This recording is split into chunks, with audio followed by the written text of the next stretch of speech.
Boa tarde. Quero começar falando um pouquinho desse mundo do trabalho, como a gente o vê, qual seja, como as pesquisas aqui no Brasil, lá fora, em Nanterre, eu sou conveniado da Paris 10, como o pessoal está trabalhando, o chamado modelo gerencialista, ou modelo pós-moderno nas organizações. Esse é o modelo com o qual nós temos que conviver. Nós estamos falando mais do modelo taylorista, fordista, tudo bem que podia ser rigoroso, que poderia ser hierárquico, mas que te dava, até certo ponto, algumas garantias. Ou não, os estados de previdência, as sociais-democracias europeias, leia-se Finlândia, Noruega, mesmo Grã-Bretanha, Alemanha, Japão, de 10, 15 anos atrás, davam muita proteção ao trabalhador. Aliás, foi uma forma que se encontrou de se lutar contra o comunismo, a verdade é essa. Vamos tentar transformar esse capitalismo minimamente decente, sair dessa barbárie total, para que as pessoas consigam conviver no capitalismo. E foi um avanço, não há dúvida. Independente da ideologia de cada um, foi um avanço. Realmente foram os anos dourados, como se diz. Nunca nós tivemos tanto progresso em termos de legislação do trabalho, em termos de proteção ao trabalhador, do que nessa época. Hoje, o que nós temos? Aqui, o que nós temos na chamada pós-modernidade que é hoje? Primeiro, nós temos uma relação que a gente poderia dizer, tempo e espaço completamente diferente. Vocês conhecem melhor do que ninguém, porque vocês trabalham com isso no seu cotidiano, com informática. É muito diferente, você trabalha em qualquer organização. Eu trabalho muito com sindicatos bancários, trabalho muito com... Eu estou cansado de ver que o limite entre a empresa e a sua casa, o seu lar, o seu privativo, mudou completamente. Você saía da organização, saía às 5, 5 e meia, batia o cartão, ia para casa, acabou. Certo? Hoje assim? Não. Hoje você acaba o expediente, a CLT diz que você deve trabalhar 8 horas, o resto é hora extra, basta você chegar em casa, ter o seu desktop, ter o núcleo geral, o que for o quê? Uma enxurrada de e-mails começam a solicitar o quê? Mais trabalho. E é difícil de você fugir. Não vem no desktop, vem no notebook, vem o quê? No celular, né? Quer dizer, hoje em dia a gente anda com uma parafernália danada que eu até brinco. Se eu tiver enchente agora em São Paulo, com esse descompasso aí do clima, é capaz de nós morrermos eletrocutados. De tanta porcaria que a gente anda em volta de nós. Ninguém vai te mandar um e-mail para te parabenizar, para perguntar como é que você está. O e-mail que chega é geralmente o quê? Para cobrar alguma coisa. É alguma coisa que não deu certo no trabalho, agora você vai dar conta. Então, esse mundo do trabalho é um mundo que não respeita fronteiras. Quando nós falamos de globalização ou mundialização, que é a mesma coisa, a gente se esquece que não só você tem um capital internacional, mas a lógica da empresa, ela entra dentro da sua casa. E se a gente não colocar limites, ela interfere na vossa vida familiar, no seu relacionamento pessoal, com o seu companheiro, com sua companheira, com vossos filhos. Essa é a verdade. E é claro que vai causar uma série de oportunidades, mas também imensos riscos.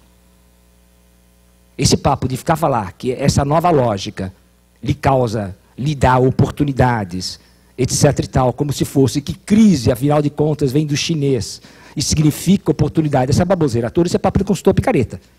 Me desculpe, porque essas mudanças no mundo todo, se trouxeram algumas oportunidades, trouxeram imensos riscos, a começar pelo fenômeno do desemprego, que ronda todos nós.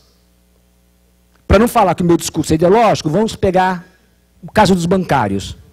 E mesmo das empresas terceirizadas que prestam serviços para os grandes bancos, inclusive na área de vocês.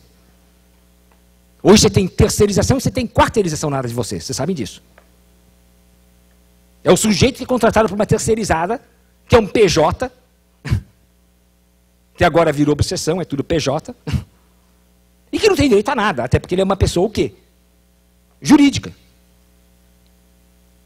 Maquiado, bem ou mal, seja lá o que for, mas é muito complexo. Você vai reivindicar o quê, afinal de contas? E você tem que se submeter a tudo. Então, veja bem, o primeiro grande risco em relação aos homens, principalmente, é uma questão de gênero, interessante, né? Se a mulher, é claro que ela sofre quando ela está desempregada, ela sofre quando ela é mandada embora ou coisa semelhante, o homem, consciente e inconsciente, tem uma verdadeira paura. Porque é a sua identidade que está. Nós continuamos numa sociedade muito machista. A sua identidade, né, está, até certo ponto, periclitante nesse ponto. Né? O que, afinal de contas, eu vou fazer? A mulher ela tem estratégias, né? Ela começa a cuidar mais da família, ela arranja alguns empregos, ela é mais esperta nessas questões. Já o homem, ele perde o chão. Ele não se reconhece. E o fantasma do desemprego faz com que ele adoeça, física e mentalmente. Às vezes entrando em depressão e às vezes, inclusive, se matando. É o suicídio. Não é? Olha que coisa interessante. O homem perde o pé. Então o que deve acontecer? O que deve estar acontecendo com a categoria bancários, por exemplo? Que há 15 anos atrás, veja bem, historicamente zero, uma década e meia. Desculpa se eu dou as costas para vocês, tá? Uma década e meia. Eram 1.395.000. Hoje, tem gente que veio do setor bancário aqui. Me desmintam, por favor, estou exagerando. Hoje, menos de 450.000. Sendo que muitos são terceirizados. Vejam bem, ceifaram-se 1 milhão de postos de trabalho. É isso que nós chamamos de desemprego estrutural. Não é que ele foi mandado embora, o Antônio, o Eloane foi mandado embora. Não é nada disso. O posto não existe mais. Simplesmente acabou o posto. Você vai fazer o quê? Colocar o cara como uma planta? E por que não existe mais? Porque foi o setor que mais automatizou, são dados da própria Febraban, não sei o que estou falando, mais automatizou, mais lucrou e mais enxugou. E mais empregou, exatamente. Vejam bem, mais lucrou, lucro de bilhões, basta abrir o jornal. Está lá, lucro líquido, disparado, bilhões. Mais enxugou e mais o quê? Informatizou. Tá? Vejam, é uma relação completamente diferente. Né? O bancário deixou de ser bancário e se tornou o quê? Antes de mais nada, um vendedor. E às vezes de penduricalhos. E às vezes de um produto que ele mesmo não acredita. São os títulos de capitalização, o pé quente, o pé frio, aquela bobajada toda. Para trouxa, para caipira. A verdade é essa. Hoje nós temos nessa categoria um sofrimento ético, que a gente chama de ético político, eu costumo dizer. Por quê? É o sujeito que se afeiçoou, inclusive, ao cliente, aquela senhora, aquela viúva que vem, que no final do ano traz muitas vezes um bombonzinho, sim, que tem laços afetivos, sim, as pessoas são gente, não são máquinas. E aquela vendedora é obrigada o quê, afinal de contas? A vender uma porcaria que ela não venderia para ninguém, nem para o inimigo. Mas ela é obrigada a cumprir metas. Veja bem, esse modelo gerencialista que vem do capital financeiro, em verdade é um modelo que foi herdado no começo do chamado toyotismo, né, o pós-fordismo, depois aperfeiçoado pelo modelo que vem do capital financeiro, é o modelo que o quê? Ele acabou se disseminando por todas as áreas, inclusive a vossa. Ele está nos hospitais, ele está nas universidades, ele está na USP, está na Unicamp, está na GV, está em todo lugar. E é claro que as meninas, as moças, né, vocês, também têm outro tipo de medo.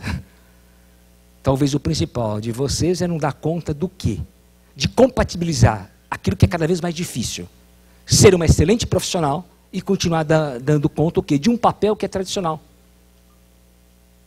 Que significa o quê? Se é casada, ter algumas responsabilidades em casa. Se não casada, continuar de alguma maneira o quê? Sendo carinhosa, sendo feminina, enfim, é uma lógica que você tem que ser mulher, tem que ser executiva, tem que tudo. Você tem que ser uma super mulher, uma super executiva, uma super funcionária. É muito difícil aguentar isso. Não tem espaço para o fracasso.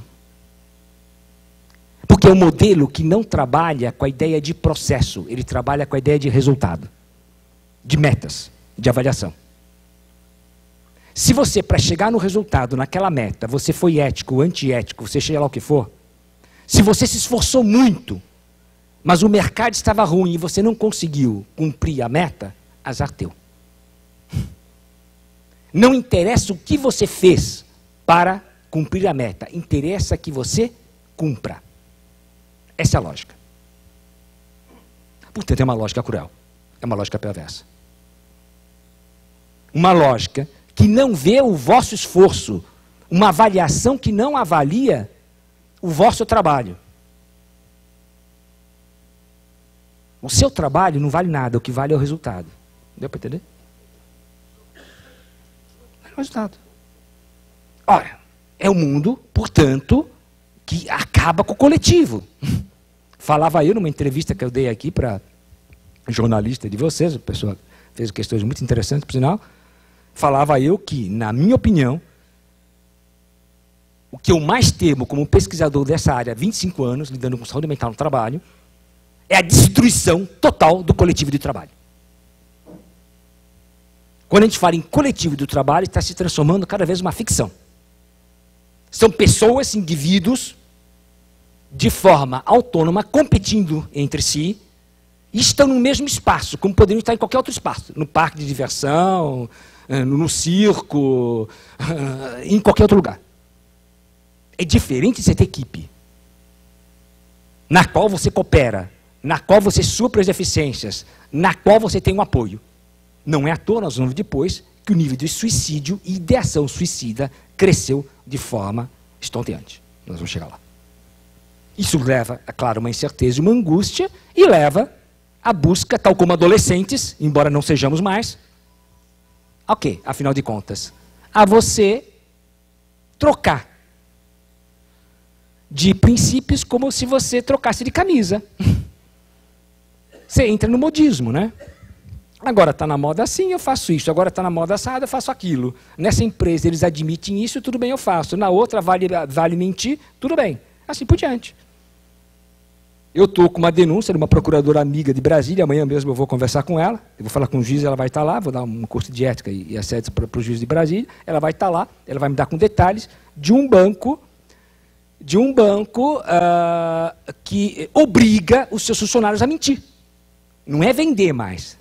Estou com o e-mail dela lá. Assinado embaixo. É procuradora de Brasília. Está começando a cuidar disso. Obriga a mentir. Não é vender, mas né, ludibriar um pouquinho.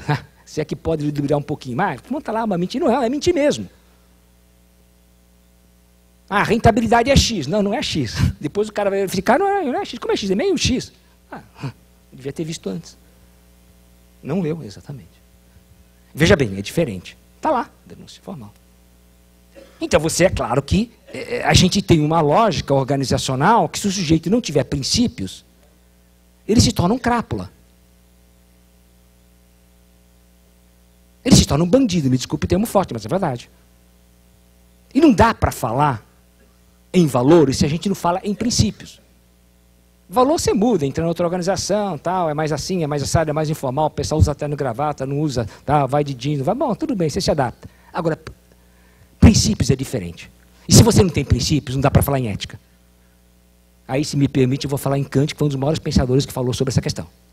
O que Kant dizia? Que ética não é fácil mesmo. Por isso é imperativo. Se fosse fácil, né, todo mundo faria. Todo mundo a praticaria. Aristóteles já falava que a ética é uma virtude que você aprende praticando. Isso é Aristóteles. Voltaire vai falar a mesma coisa com outras palavras. Ou seja, é difícil mesmo você ser ético. Porque às vezes ser ético te obriga a abrir mão de certos desejos, de certos egoísmos. Quem não tem tentação? Todos nós temos tentações. Seja de ordem financeira, sexual, seja lá o que for. Agora, se eu tenho um pacto de fidelidade com a minha namorada, por exemplo, e tenho, não é porque eu vou para Brasília que eu vou o quê? Por ter 1000 tentações, vou esquecer. Não, agora eu esqueço, simplesmente. Como disse um deputado um dia, que eu fui fazer uma palestra no Congresso sobre assédio moral, esse um deputado foi engraçadíssimo, eu me encontrei, perdi a hora para variar, o avião, daí eu fiquei no Hotel Nacional, eles falaram, não, professor, fica aqui, eu fiquei no Hotel Nacional, e daí estava jantando lá no Hotel Nacional, ia dormir, tá? E chega ele com 3 assessoras, todas maquiadas, nunca vi tão bem assessoradas, assim, no sentido de maquiagem, né? Gastaram, eu acho, uma fortuna. Chega o professor, o senhor fala muito bem, eu venho acompanhar isso aqui, um monte de lero-lero, toda me desculpe, uma puxação de saco. Eu falei, bom, tudo bem, só escutando, tá? E o cara foi se sentando, um cara estranho, com um terno branco, parecia o Odorico Paraguaçu, uma coisa super ridícula. Mas, não, o cara ia se sentando assim, o cara meio metido, né? Mas tudo bem, vou mandar o cara embora, estou no hotel lá, fica lá, continuei jantando, tá, obrigado, que bom, né? Tudo bem, tudo bem, tudo bem. E tal, professor, o senhor conhece Brasília? Eu falei, trabalho, venho bastante e tal, né? O cara fala, infelizmente, né? Mas, bom, o senhor conhece Brasília? Vem trabalho por cima, tal, mais, né? Mais a parte de trabalho e tal. Então, professor, que tal irmos para uma badalada? Eu falei, como é que é? Irmos para a balada, vamos, o senhor conhece o Coco Bambu? Eu falei, não, nem tem Coco Bambu, nem coqueiro, que não era um restaurante que tem lá, né? Não, porque nós vamos para lá, as minhas amigas gostaram do senhor também, nós podemos ir, depois nós podemos sair, patati patatá, e veio com toda uma conversa fiada, né? E eu já percebi mais ou menos a coisa para onde que estava indo a conversa, né? E eu já falei, deixei claro, falei assim mesmo, estava com blazer, peguei assim, olha, e por sinal estou muito cansado, trabalhei o dia todo, como o senhor bem sabe, né? O senhor falou que, né? E eu vou subir, vou ligar para a minha namorada, falar que eu vou chegar amanhã, então eu vou direto para Campinas, né? Vou para São Paulo, tal, né? Eu vou direto, sair daqui, não encontrei voo muito cedo, então eu vou direto, tal, e vou ligar, dizer que está tudo bem, muito obrigado, fica para outra vez, para não ser grosseiro, obviamente, né? Tudo bem. E foi o que eu fiz. Subi, fui dormir, liguei, tal. De manhã estou tomando café, a figura aparece de novo. Bom dia! Bom, fica de novo o cara lá, né? Sozinho, ainda bem. Bom, daí sentou-se à mesa, tal, aquela coisa toda, um parte, professor, o senhor não sabe o que o senhor perdeu. E não sei o quê. Com eterno, mas a figura. O senhor não sabe, foi muito bom, e não sei o quê. E daí ele olhou para mim, assim, professor, posso lhe fazer uma pergunta? E olhou assim, deu uma paradinha. Eu, na minha cabeça, falei, já sei. Lá veio. A pergunta, eu pensei, o senhor é gay? Não, já sei. Por aí. Mas não era não. Professor, o senhor é casado? Eu falei, não. Ele disse, não sou casado. Mas eu tenho um compromisso. E por isso que eu achei melhor, também estava cansado, mas agradeço e tal. Procurei ser gentil, para não ser grosseiro. Daí ele olhou mais espantado ainda, como se eu fosse um ET. Né? Uma coisa assim, bom. Ele olhou assim para mim. Mas, professor, o senhor tem um compromisso em São Paulo. Nós estamos em Brasília. E daí eu percebi que ele tinha uma ética geográfica, ia mudando. São Paulo, Campinas, quer dizer... Daí eu percebi, foi até uma coisa interessante, porque o cara não tinha noção do que é ética. Até porque ele acrescentou. Mas a sua namorada nunca ia saber. É claro, né? Eu falei, claro, só se ela tiver bola de cristal, né? Está em Campinas, está em Brasília, mas ela vai saber de alguma coisa. Não é essa a questão. Daí eu falei para ele, mas eu vou saber. E ele entendeu menos ainda. Se despediu e foi embora. Por quê? Veja bem, não é questão nem de maldade, não é isso. O cara simplesmente não sabe. Veja bem, um deputado não tem noção do que é ética. Ética não é o medo de ser punido pelo que está lá fora. Ética é o medo de ser punido pelo que está aqui dentro. Aqui dentro. É diferente. Eu não tenho medo do que os outros vão falar, eu tenho medo do que eu vou pensar de mim mesmo, porque fere um princípio meu. Só que essa lógica gerencialista, que hoje se disseminou pelo mundo corporativo, é uma lógica eminentemente antiética, que nos obriga a ser imediatistas, que nos obriga a pensar apenas no resultado, e, consequentemente, o humano, as pessoas, não são o quê? Nada, são isso. O que é isso? São bonequinhos. Isso a gente utiliza para brincar com a criança, marionete, certo? Para fazer as criancinhas rir. Quando começa a ficar muito encebado, começa a ficar, você joga fora e você compra outro. Tal como esse celular que eu estou aqui, o meu Xing Ling, quando ele começar o quê? A ficar velhinho, certo? Eu jogo fora e compro outro. Ou não é?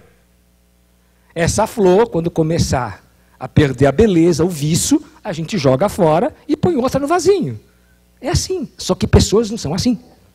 Pessoas choram, pessoas riem, pessoas têm sentimento, pessoas têm medo, pessoas sentem angústia, pessoas têm que sustentar outras, pessoas se responsabilizam, pessoas se magoam, pessoas se deprimem e pessoas acabam se matando.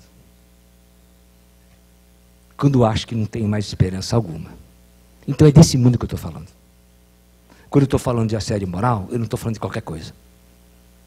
Eu não estou falando de um simples desentendimento que existe em qualquer grupo social, entre qualquer pessoa, mesmo entre pessoas que se amam, que se gostam, pai, mãe, namorados, noivos. Claro, todo mundo tem o direito de se desentender, às vezes é um problema de comunicação, né? Às vezes, o problema, como na palestra anterior, a questão da comunicação, né? A gente se comunica com o olhar, com o corpo, com um monte de gente, e às vezes a gente comunica mal, a verdade é essa também. E pode gerar uma série de sabores, óbvio. Então, tudo bem. Tá? E o assédio moral não é um conflito, então, professor? É sim. Então não estou entendendo mais nada. Se o assédio moral é um conflito. Né? Só que o assédio moral é um conflito de outra ordem. No assédio moral,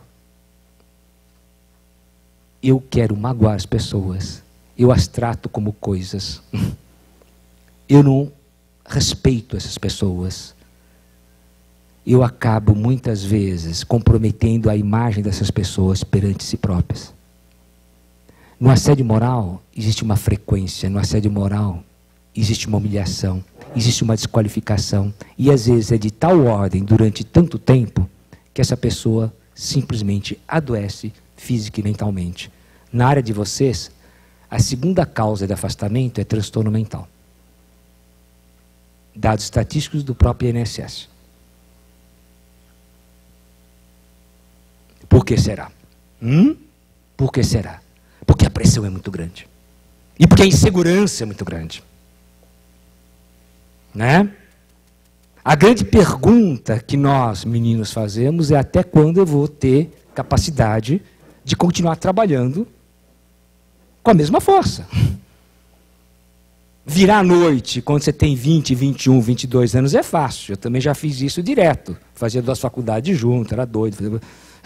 Fazia medicina, mestrado na GV junto, na administração, era louco. Tudo bem, isso você faz. Tudo bem, nessa idade você faz. Hoje, se eu fizer isso, eu caio duro. Caro. Plum. Óbvio. Não é? Esse que é o grande problema.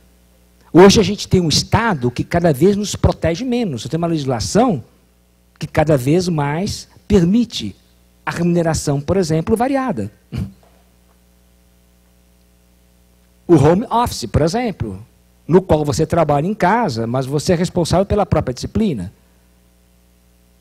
E mais, você corre o risco de ter uma série de horas computadas e não remuneradas. Onde você traz o trabalho para a tua casa, e os problemas também. Em suma, é uma lógica bem diferente da lógica anterior. E daí o assédio moral, afinal de contas, acaba sendo o quê? Consequência disso. Um sistema que se baseia basicamente nos resultados faz com que as pessoas que são responsáveis pela produção, pelos resultados, por serem muitas vezes elas mesmas pressionadas, acabem pressionando, reproduzindo essa lógica e nos tratando como coisas. Esse é o grande problema. Não é? Porque também elas são tratadas como coisas. E se, afinal de contas, eu sou pressionado, afinal de contas, a todo momento, a toda hora, me torcem como se eu fosse um parafuso, por que eu não vou fazer isso com quem é subordinado à minha pessoa? Essa é uma questão séria. Vai descendo. E mais, não só desce, que quando o assédio moral, a gente trouxe com Margarida Barreto esse assunto para o Brasil, a gente tem um site de 16 anos trabalhando com isso aqui. Mudou? É interessante. Era basicamente 99% dos casos de cima para baixo. Hoje continua sendo, mas cresceu em demasia o quê? O assédio horizontal, olha que coisa. É o próprio colega. Por quê? Você tem uma remuneração que é variada, ele acaba competindo com ela compete com o outro. Quer dizer, é o próprio colega que, em vez de ser colega, amigo, ao invés de colaborar comigo, ele se torna rival, para não dizer inimigo. Por isso que o assédio horizontal cresceu. Você acaba tendo hostilidades entre equipes. Você acaba tendo hostilidades de uma pessoa em relação a outra pessoa. Em alguns casos, inclusive, de baixo para cima. É uma loucura. Muito complicado isso aqui. Realmente é coisa de louco. Num ambiente no qual você está com centenas de pessoas, mas você não confia em ninguém. Você tem que pensar em tudo que você fala, tudo que você faz. Tem que mandar 1000 e-mails. Já repararam como a gente fica mandando e-mail para toda hora? Para todas as pessoas? Ah, mas manda um e-mailzinho, professor, para confirmar. Acabei de falar o telefone. Às vezes é o teu colega que está o quê? Ao lado, na outra sala. Ele quer um e-mail. Não quer um e-mail para lembrar. Ele quer um e-mail para deixar o quê? Confirmado, por escrito, de que aquilo foi dito. Isso é enlouquecedor. Então nós temos hoje um assédio que inclusive é sutil. E quanto mais vai crescendo o grau de instrução das pessoas, ele mais vai se sofisticando. É interessante. Hoje em dia, na área de vocês, a gente tem, já chegou para nós coisas interessantíssimas. De o assédio começar com um elogio, por exemplo. O cara pega, puxa vida, mas essa pessoa aí tem, esse tal de Roberto Elane, tem um belo currículo, ou numa reunião. Parabéns, né? Tem uma boa formação, tal. Mas eu não sei. Desde que o Elane entrou aqui nessa empresa, ele só faz coisa errada. Só faz bobagem. O que os meus colegas vão pensar? Por exemplo, que tem alguma coisa que eu entrei nessa empresa, suponhamos, né? Porque fui apadrinhado por alguém. Começa a me ver com outros olhos. Começa a desconfiar de mim. E, infelizmente, a gente sabe, a psicanálise nos explica muito bem, que é sempre muito bom você ter o quê? Um bode expiatório.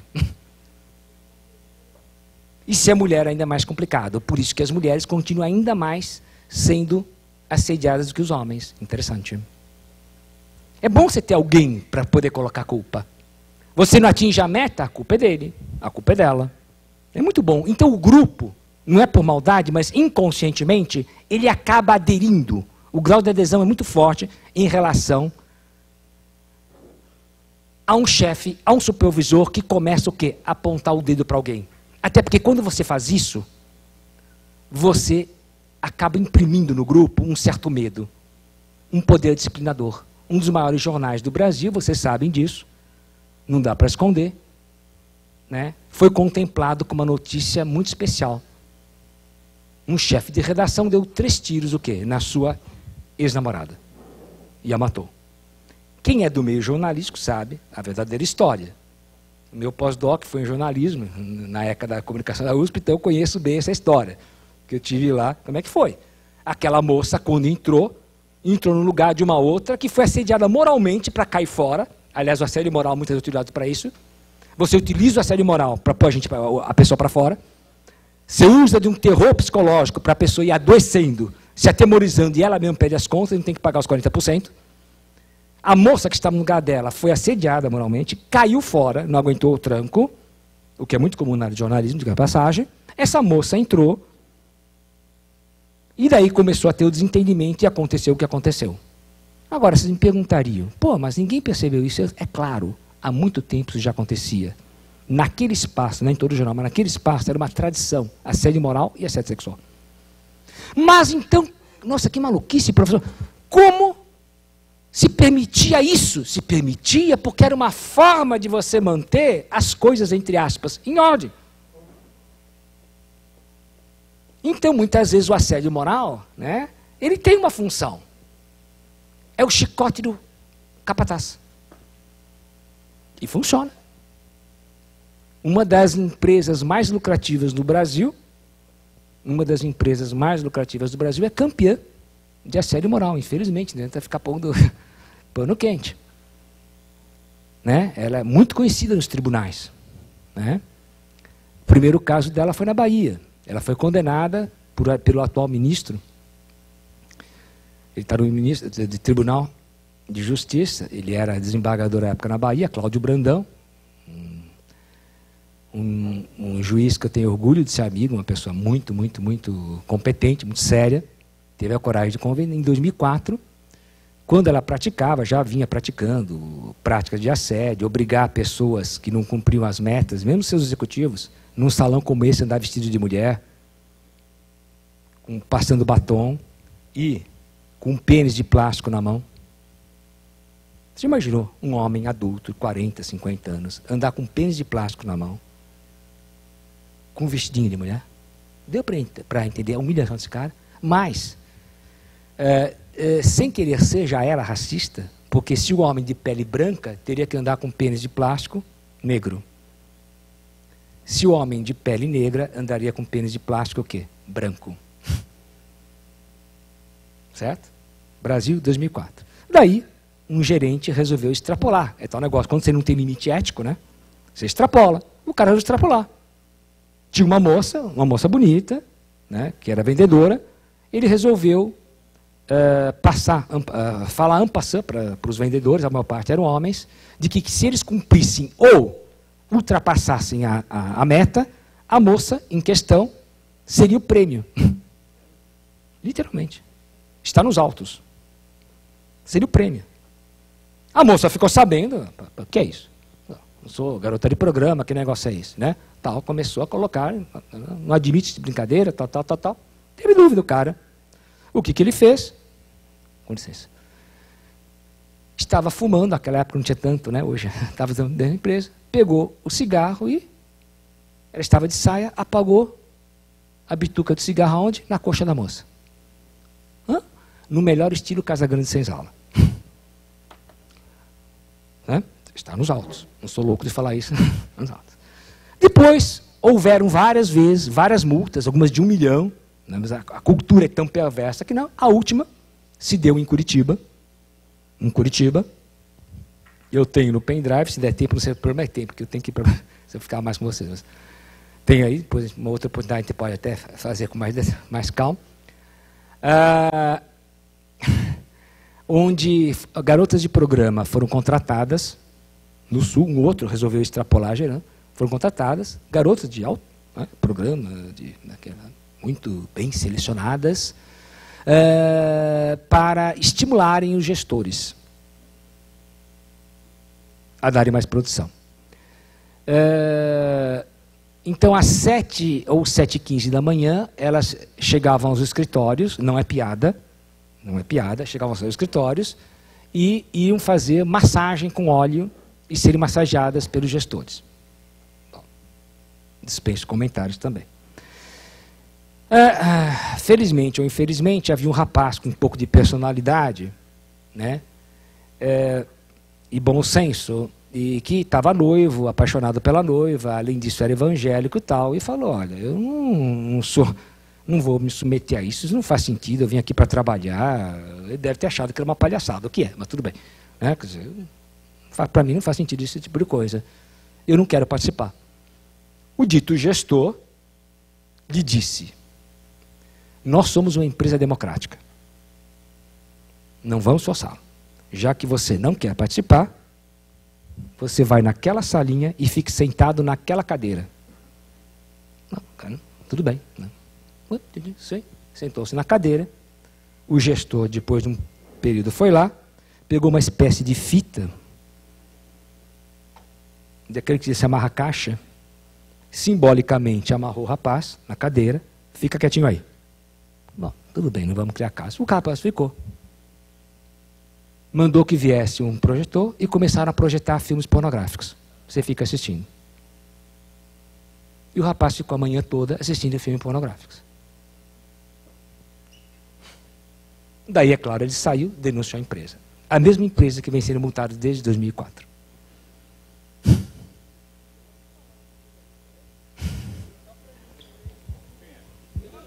É uma empresa de bebidas que não é a Coca-Cola. É só a grande concorrente. Ela é nacional. Né? Então, depois vocês tomam uma cerveja e relaxem. Né? Hoje é internacional. Então vejam bem, eu estou colocando, porque são fatos reais, estão nos autos.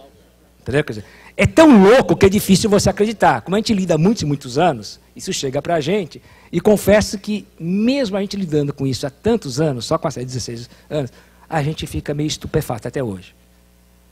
Mas existe, gente. Né? Existe. Tá bem? E é em todo lugar, em todos os estados. Tá? Tal como no Rio Grande do Sul, esse ano mesmo, acabou de ser condenado, estava com medo, chegou, era uma grande produtora de tecidos, etc., confecções, patati patatá. O cara chegou no grupo, que era um rapaz, por sinal, pegou um canivete, colocou na jugular do cara e falou: escuta aqui, seu viado, você vai dar produção ou não vai? Você não sai daqui enquanto você não der produção. Na frente de todo mundo. É uma coisa que acontece. Isso não sai da mídia. E não vai sair da mídia. Tá? Mesmo porque muitas dessas organizações são as grandes anunciantes da mídia. Então não vai sair mesmo. Tá? Mas então vejam bem que assédio não é qualquer coisa, mas ele existe e, portanto, tem que ser punido com todo o rigor que merece esse tipo de atitude. A própria OIT, a Organização Internacional do Trabalho, hoje reconhece que o assédio é um flagelo e que ele tem algumas características. Ele é repetitivo, ele é sistemático, portanto, ele é intencional. Já discutimos com vários sindicatos, já assessoramos vários sindicatos, e a gente acha que deve, sim, na nossa própria... Está no nosso livro, na parte 37, definição. Quando a gente coloca a palavra intencional, dizem, bom, como é que você vai, afinal de contas, saber se é intencional ou não? Olha, se o cara faz várias vezes, de forma frequente, a intencionalidade está na própria o quê? Ação e intensidade. Eu posso me desentender com o Antônio, que eu sou um ser humano, e ele, podemos ficar até muito mais amigos, de um desentendimento, você pode nascer uma forte amizade. Qual é o problema? Isso não tem nada a ver com assédio, não vamos banalizar, que é a pior coisa que a gente pode fazer. Agora, se a toda hora eu agrido, a toda hora eu humilho, a toda hora eu coloco ele no gelo, eu isolo dos outros, eu proíbo que os outros venham almoçar com ele, como acontece muitas vezes no assédio. Eu mando e-mail para todo mundo, menos para ele, sempre esqueço. Então ele nunca comparece nas reuniões, daí eu chego e falo, tá vendo? Antônio, não, esse cara aí não quer saber de nada. Se eu estou fazendo tantas armadilhas com ele, como é que não é intencional? Ou o cara é débil mental, daí é um problema que precisa consultar um especialista, ou está mal intencionado, não tem outra coisa. E essa conversa, não, mas não foi a empresa, foi o sujeito, foi o gestor. Me desculpem, quem fala isso não tem nada de direito. Que tem um princípio jurídico, isso que vem do direito romano, ius eligendo, qual seja, e está na Constituição, a organização é sempre solidária, ela é responsável por quem ela coloca no poder. Solidário, juridicamente, é isso. Jus eligendo, se vem do direito romano, das tropas romanas, o oficial, ele é responsável pelos seus soldados. Se você chega lá e coloca, você, soldado assim, você vai tomar conta desse grupo aqui, e eu dei o mando para um soldado inexperiente ou irresponsável, eu, oficial, respondo. Isso é mais de 2000 anos, gente. Isso é mais que sabido. Que papo é esse? Como é que eu dou cargo de gestor para uma pessoa imatura? Ou para um tirano? Ou para um perverso? Ou um sujeito que não tem educação? Então eu respondo. Ué. É simples assim. A Constituição, nos seus primeiros artigos, nos 6 primeiros artigos, deixa claro que o bem mais precioso é a vida humana. Então tem essa coisa. Qual seja, a vida tem prevalência, quer dizer, vem antes do patrimônio. O empresário tem todo o direito de preservar seu patrimônio, tem todo o direito de ter uma atividade lucrativa, tem todo o direito de querer ganhar dinheiro. Até aí, tudo bem. Mas não tem o direito de fazê-lo, qual seja, de ganhar dinheiro, às custas da vida e da dignidade das pessoas. É simples assim. Ponto. Ok? Então, para deixar claro a nossa posição. Tá? Tudo bem? Tudo ok, obrigado. Então, a IT, mesmo, é uma exposição repetitiva por tempo prolongado. E a intolerância é o que se deve ter em relação ao assédio. Você tem que ser intolerante intolerante com certas tolerâncias. Como assim, Eloane? Já vou dizer. Eu sou apaixonado por esse país. Eu sou neto de europeus, neto de franceses e portugueses. Adoro o Brasil, adoro o Brasil. Eu acho um país maravilhoso, maravilhoso mesmo. Agora, nós temos um defeitozinho que dá para corrigir rapidinho. A gente confunde informalidade, que é uma virtude nossa, às vezes com falta de educação e grosseria. Inclusive no mundo corporativo. Esse é um problema que a gente tem e precisa corrigir. Mas questão de educação. Na escola é a mesma coisa. Tá? A gente confunde às vezes as coisinhas. Tem gente que acha que ser informal é ser grosseiro, é ser inconveniente, é colocar piadas que jamais colocariam para a mamãe, para a irmãzinha. Às vezes fala, não tem nada, tá bom, então fala para a tua irmã isso aí, pronto, acabou. Não tem nada, qual é o problema? Então a gente confunde. A gente tem mania não só de siglas, concordo 100% com o professor que me antecedeu. A gente tem mania de siglas. O pessoal lá fora dá risada, realmente é sigla para tudo, né? O cara tem que andar com software na cabeça de vocês que são da área. Você vai adivinhar, né? Mas não é, aí tem muita mania, às vezes, de brincar com coisas que não dá para brincar, pô. Até porque ofende, você não conhece o passado da pessoa. Essa que é, no mundo corporativo, no mundo das empresas, as pessoas conhecem poucas pessoas. E hoje que você tem um turnover muito alto, uma rotatividade muito elevada, você não conhece. Quer dizer, às vezes eu posso fazer uma brincadeira com ele que pode ofendê-lo, pode magoá-lo profundamente, porque eu não sei a história de vida desse cara, pô. Se eu brinco com uma característica física dele, minha, sei lá o que for, talvez para mim aquilo não signifique nada, para ele vai significar muito. Eu não sei o bullying que ele passou na escola, eu não sei a orientação dele, eu não sei quem é ele. E a gente faz. No Japão, se você fizer algumas brincadeiras que nós fazemos no Brasil, o cara é demitido por justa causa no primeiro dia. Olha que eu conheço bem o Japão. E eu não estou brincando. Vai fazendo uma zaibato japonesa. Eles não admitem. Lá fora também. Dentro não tem esse papo. Não é ser careta, é ser respeitoso. É uma questão de respeito. Apelido. Gente, apelido é outra coisa. É mania nacional você ficar dando apelido para todo mundo. Você mal conhece o sujeito. É isso, é aquilo. Para. Percebeu que o cara não gostou do apelido? Pare imediatamente. Eu tenho aconselhado. O cara te deu um apelido? Legal, tudo bem. Você chega em particular e diga educadamente. Fulano de tal, por favor, não me chame por esse nome. Eu não gosto. Eu não me sinto bem. Me chame pelo nome de nascimento. E fala o nome que você quer ser chamado. O cara não entendeu? Tudo bem. Da outra vez, você vai e fala a mesma coisa. E lembre que você já pediu para que ele não te chame por aquele apelido. Por debilidade mental, ele ainda não entendeu? Faça a mesma coisa educadamente em público. Em público. Educadamente. Geralmente, em 90% dos casos, funciona. Não funcionou, faça de novo e deixe registrado. Ouvidoria, comissão de ética, sei lá o que for.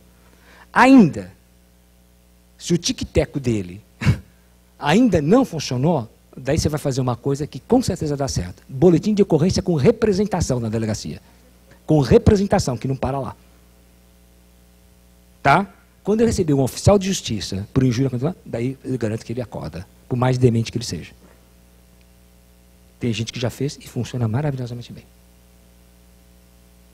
A gente tem que parar de ser um país racista, um país que brinca com as pessoas, que humilha e acha que isso é normal. Tem que parar com esse negócio. Não dá mais. Brincadeira boa é aquela que todo mundo sai contente, se sente bem, sai alegre, ótimo. Então é uma boa brincadeira, quanto mais melhor. Eu adoro. Eu tenho meu grupo de pesquisa na Unicamp, é um ambiente super alegre, a gente brinca, mas não admito, mas de jeito nenhum, isso o cara já me conhece. Brincadeira, alguém fez papel de bobo, palhaço, João Bobo, eu corto, mas na hora. Na hora, os caras já me conhecem, não vem mesmo. E por que eu faço isso? Porque eu sou bonzinho, malzinho? Não. Porque eu sei que se eu não faço, chega a mim, inclusive, depois. Num ambiente no qual você banaliza a dignidade das pessoas, logo, logo vale tudo. Vira essa empresa que eu falei. Ué, por que não? Primeiro é com ela, depois é com ela, depois é com ela. Por que não vai chegar? Você instrumentaliza, por que a mulher ainda é mais assediada do que o homem? Porque continua sendo objeto. Uma verdade é essa. Por que pessoas de pele negra ainda são mais assediadas que pessoas de pele branca? Porque são inferiores? De jeito nenhum. Porque a gente tem uma tradição de humilhação. Raízes históricas. Então isso tem que acabar. Tá?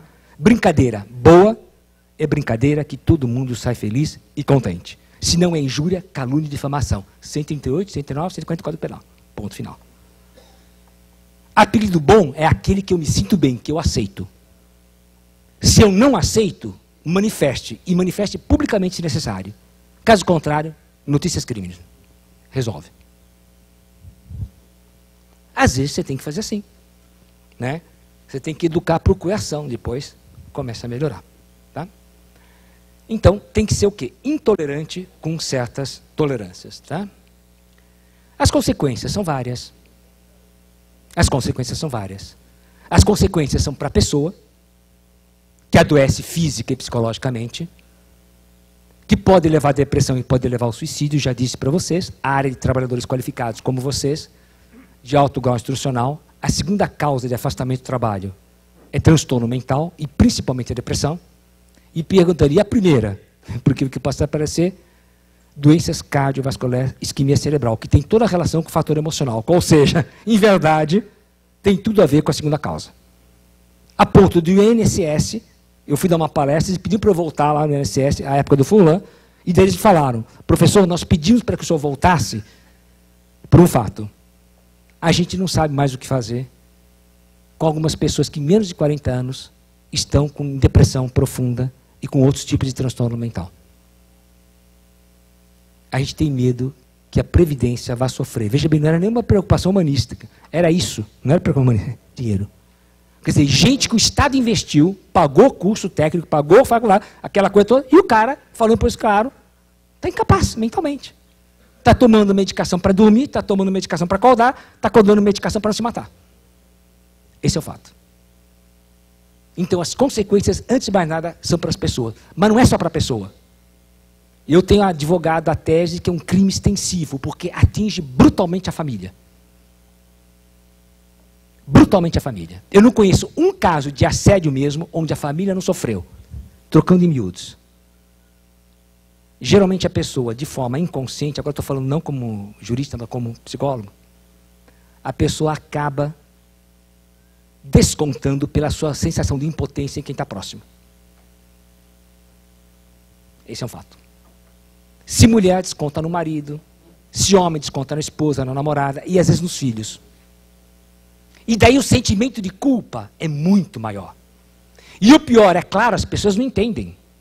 Puxa, estou apoiando, a pessoa fica me dando chute, me corresponde com pedras. Começa também o quê? A perder as estribeiras e ir para cima. E é daí que o cara perde o pé. Porque daí ele perde, muitas vezes, o último bastião de confiabilidade. O último espaço de confiabilidade que ele possui. É o único locus que ele ainda tinha, que ele podia confiar, falar o que ele estava pensando, e não tem mais. É daí que começa a ideação suicida, qual seja a ideia de suicídio, e daí vai para o suicídio. Ele perdeu tudo. Né? Então, a gente tem defendido a tese, inclusive, de que, principalmente em alguns casos, o assédio moral deve ser visto como um crime extensivo, qual seja, traduzindo, né, um crime que é contra a pessoa, mas também contra o quê? A família. Porque na prática é isso que tem acontecido. Tanto em relação a homens, como em relação às mulheres. Mas não é só. A própria organização, ela sofre. E principalmente quem está em torno.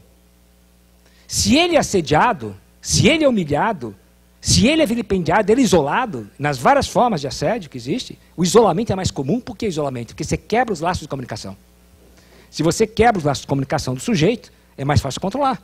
Mas se eu faço isso com ele, tem a minha pessoa, que estou executando aquela ação, tem ele, que está sofrendo, mas tem que os espectadores, todos vocês que estão assistindo isso, inclusive se magoando, inclusive se atemorizando, porque, claro, você sabe que vocês podem ser a próxima vítima, é claro.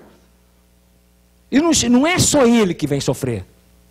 É uma indignidade que abarca todos nós. Que chega próximo de todos nós. Maior ou menor a distância. Mas chega próximo de todos nós. Abarca todos nós, sem sombra de dúvida. É a plateia, o espectador que está lá. Está vendo o que está acontecendo. E é obrigado a ficar calado por medo. E começa a não mais almoçar com ele. Não mais a tomar café próximo a ele. Por quê? Por medo. Então, em verdade, é um atentado a todos nós, a um coletivo de trabalho. E é claro que a própria organização acaba tendo essa imagem o quê? Comprometida. Então, veja bem que não é um crime individual e nem pode ser visto simplesmente como um problema do Antônio em relação ao Eloane, do Eloane em relação ao Antônio. É um problema que decorre da própria forma de se organizar o trabalho. De um modo gerencialista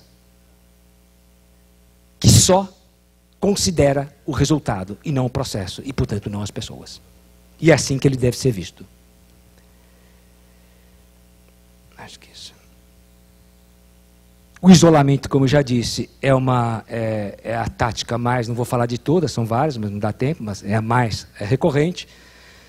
Pode acontecer isso e tem acontecido, pode acontecer e tem conseguido.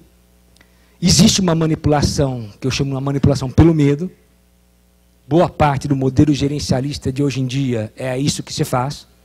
São metas impossíveis de você cumprir. Quando você consegue cumprir, as metas sobem, observem bem, no trabalho de vocês. Quando o grupo conseguiu cumprir a meta, ela sempre vai um pouquinho mais para cima. É o que eu brinco, não que seja tão ruim em matemática, né? É o meio vezes 2 igual a 3. O que significa isso? Metade das pessoas, é um artiguinho que eu escrevi em 2003. Metade das pessoas trabalhando o dobro e deveria a tecnologia produzindo o triplo. Mas não é verdade? Não é isso que está acontecendo no mundo do trabalho hoje? Você tem metade das pessoas, trabalham o dobro e produzem o triplo. E gera o quê? Aquilo que a gente chama uma cultura do contentamento, que é uma cultura cínica. É um grande teatrão. Me desculpe, eu vou pegar pesado mesmo, mas a gente tem que falar. É um grande teatrão. O mundo corporativo é um grande teatro. Né? Todo mundo tem que fingir, primeiro, que afinal de contas, o sujeito está contente com tudo que está acontecendo. Todo mundo tem que andar sorridente, é uma cultura de hienas. Né? Quer dizer, que você tem isso.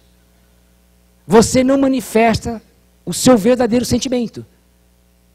E de tanto representar, você adoece. Como diria Paulo Autran, para uma jornalista, jovem jornalista, quando ele esteve internado, né, que disse se a viagem que ele tinha feito, as viagens que ele tinha feito com frequência, que não levaram ao adoecimento, ele falou, minha filha, você é uma menina, falou uma coisa assim, você é uma menina bem inteligente, mas bem se vê que você é jovem na área do teatro. Ela falou, por quê? Porque um ator não adoece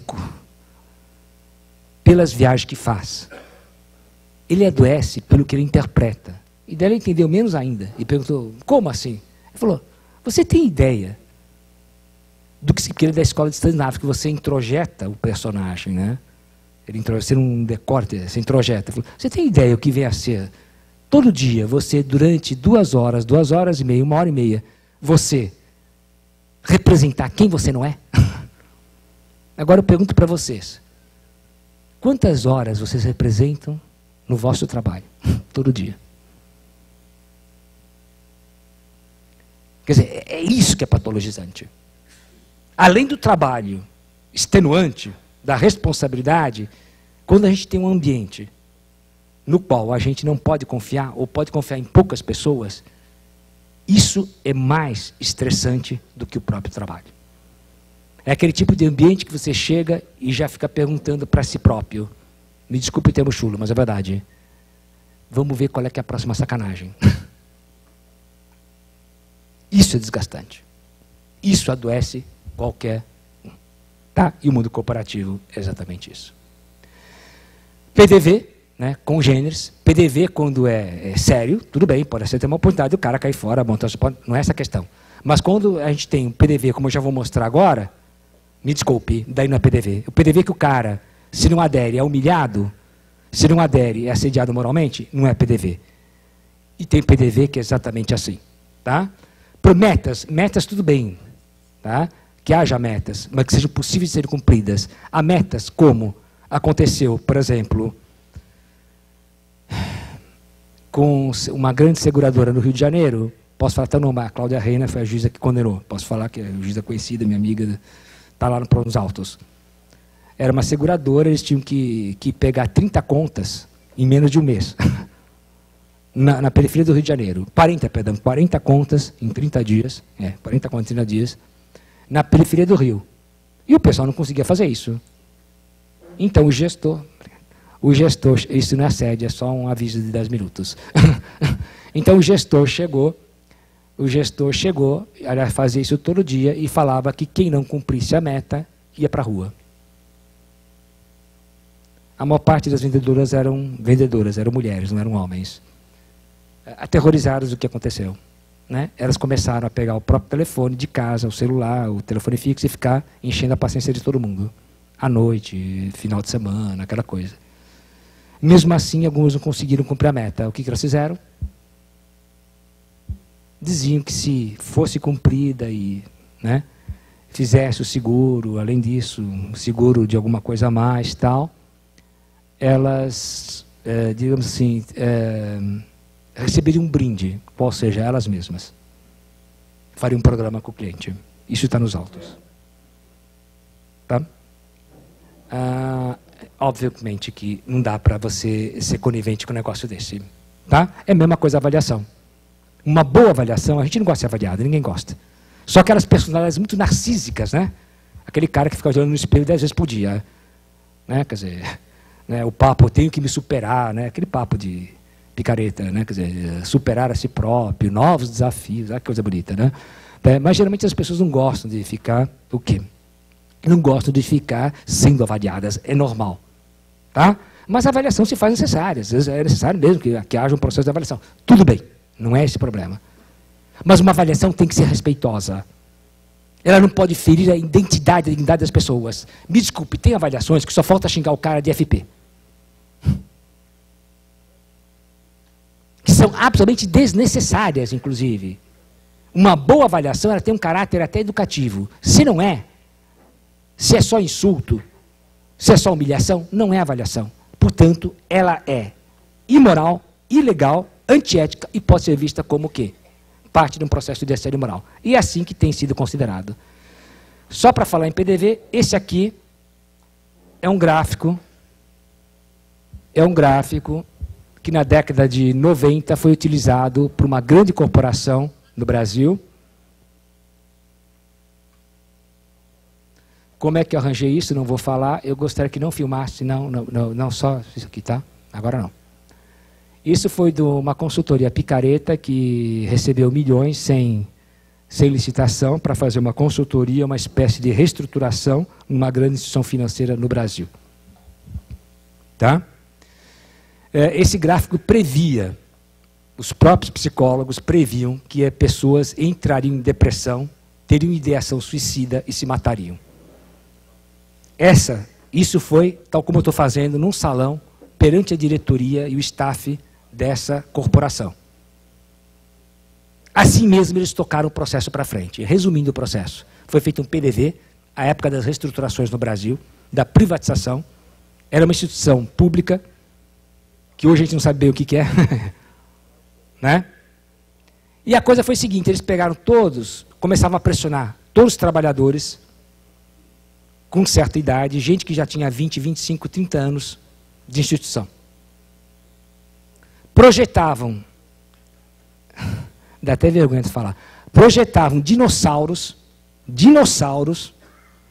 como eu estou fazendo, inclusive dinossauros com, exatamente, dinossauros com uma injeção, quem falou essa? Uma injeção respeitável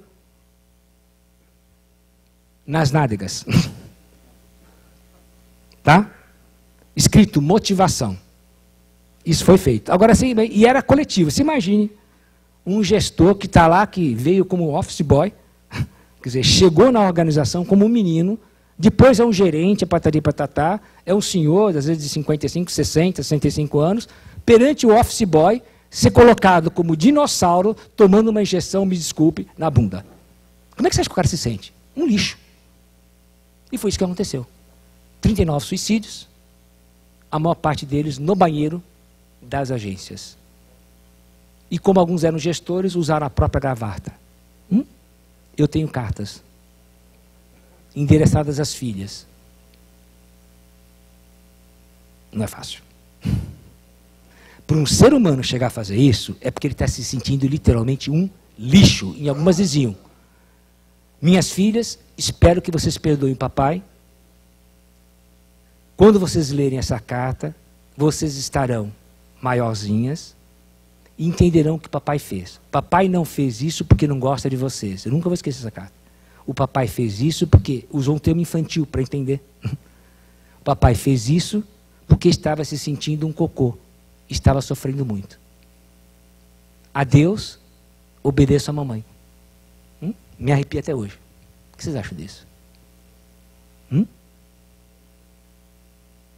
Não foi um caso, não foi 2, não foi 3. Para as pessoas se submeterem a isso, realmente precisa estar muito esperada. Tal como alguém que foi torturado e quem já foi, sabe o que eu estou falando? O cara não quer morrer. Ele simplesmente está pedindo para morrer porque ele não tem outra saída, pelo menos naquele momento, a visualizar. É a única saída que ele vê. Não foi um boteco. Não foi uma empresinha. Foi uma mega empresa. E, portanto, a gente não pode simplesmente achar que isso é normal. Isso não é normal. Como metas absurdas não são normais. Como avaliações vexatórias não são normais. Como o sujeito, a toda hora, ameaçar de demissão todo mundo, não é normal. Isso é uma patologia social. E eu espero que vocês encarem isso de forma patológica. Ok? Pois não. 90, década de 90. Foi um longo processo, final de 90. A coisa foi indo gestada.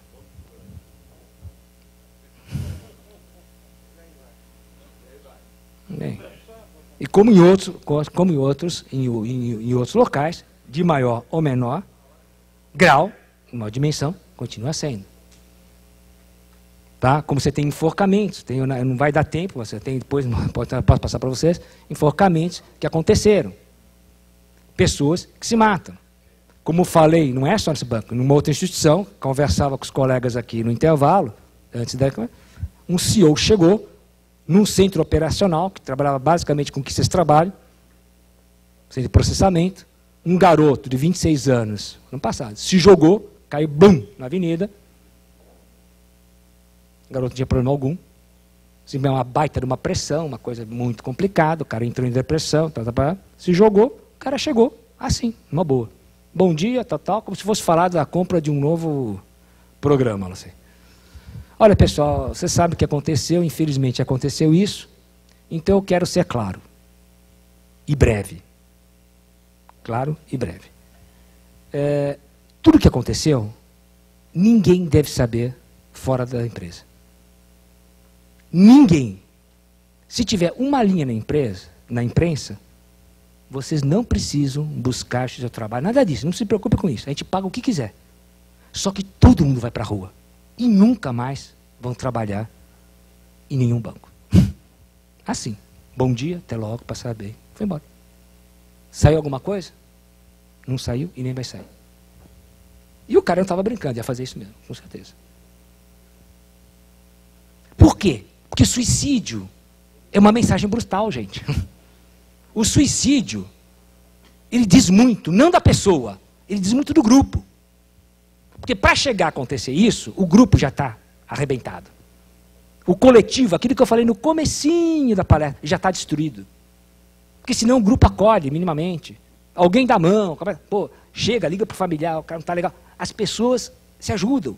Agora, quando todo mundo está apenas buscando resultado, como todo mundo apenas está pensando no cumprimento da meta, como todo mundo está pensando na avaliação, como todo mundo está com medo, gente, daí não tem o outro. O outro é coisa. O outro não é gente. Não é maldade do grupo, não.